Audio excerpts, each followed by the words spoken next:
നമുക്കറിയാം ഈ കഴിഞ്ഞ കുറേ നാളുകളായി നമ്മൾ നേരിൻ്റെ ഇൻ്റർവ്യൂ പ്രൊമോഷൻസ് പല രീതിയിൽ കണ്ടിട്ടുണ്ടല്ലോ. ഒരു വ്യത്യസ്തമായ ഒരു മോഹൻലാലിനെയാണ് അവിടെ കാണാൻ സാധിച്ചത്.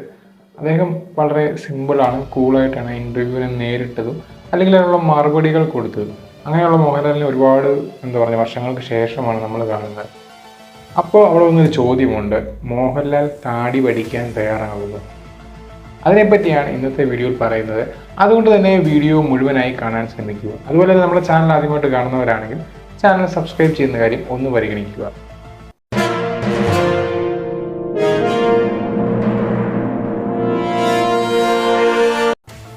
താടി വെച്ച മോഹൻലാൽ അല്ലെങ്കിൽ താടി വെച്ച ലാലേട്ടൻ, ഇങ്ങനൊരു വീഡിയോ ഞാൻ കുറച്ച് മുന്നേ ചെയ്തിട്ടുണ്ട്.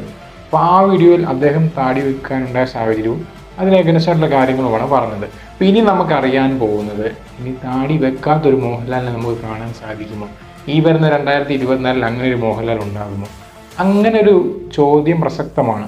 ഇപ്പോഴുള്ള സിനിമ ഓഡിയൻസിൻ്റെ എല്ലാം ഒരു ചോദ്യമാണ്.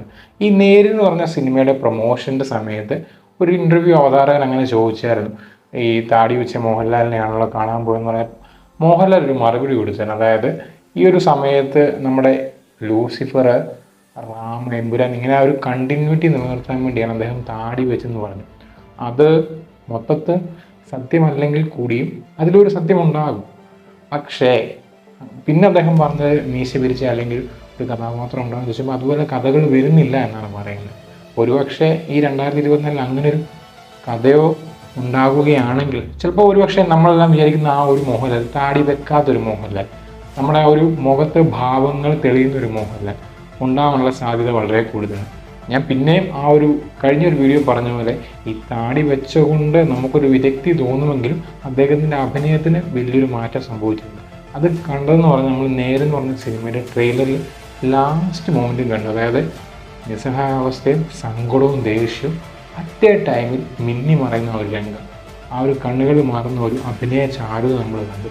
സോ അദ്ദേഹത്തിനെ വേണ്ട വിധം ഉപയോഗിക്കുന്നില്ല. ജിത്തു ജോസഫ് ഇൻ്റർവ്യൂവിൽ തന്നെ പറയുന്നുണ്ടായി, അദ്ദേഹത്തിന് ഇപ്പോഴും ഈ ഒരു ലെവലിലും വേണ്ട വിധം അദ്ദേഹത്തിൻ്റെ ആക്ടറിനെ ഉപയോഗിക്കുന്നില്ല. ശരിയാണ്, കൊമേഴ്സ് സിനിമകൾക്ക് ഒരുപക്ഷെ അദ്ദേഹവും ഈ ഒരു സുഹൃത്ത് ബന്ധം വെച്ച് കീഴടങ്ങുമെങ്കിലും അദ്ദേഹത്തിലെ ആക്ടറിനെ നല്ല രീതിയിൽ യൂട്ടിലൈസ് ചെയ്യുന്നില്ല. സോ അങ്ങനെ യൂട്ടിലൈസ് ചെയ്യുകയാണെങ്കിൽ ചിലപ്പോൾ ഒരുപക്ഷെ താടി എന്ന് പറഞ്ഞ കാര്യം ആൾക്കാർ തന്നെ അങ്ങ് മാറിപ്പോകും. എന്തായാലും പ്രതീക്ഷിക്കുന്നത് 2024 ചിലപ്പോൾ ഒരുപക്ഷെ മറ്റൊരു മോഹൻലാലിനെ കാണാം, അല്ലെങ്കിൽ താടി മാറ്റിയൊരു മോഹൻലാലിനെ കാണാൻ സാധിക്കുമെന്ന് പ്രതീക്ഷിക്കുന്നു. എന്തായാലും നിങ്ങളുടെ ഒരു അഭിപ്രായങ്ങൾ, ഇതിനെപ്പറ്റിയുള്ള അഭിപ്രായങ്ങൾ കമൻറ്റ് ചെയ്യാൻ മറക്കല്ല. അതുപോലെ തന്നെ വീഡിയോ ഇഷ്ടപ്പെട്ട ചാനൽ സബ്സ്ക്രൈബ് ചെയ്യുന്ന കാര്യം മറക്കല്ല.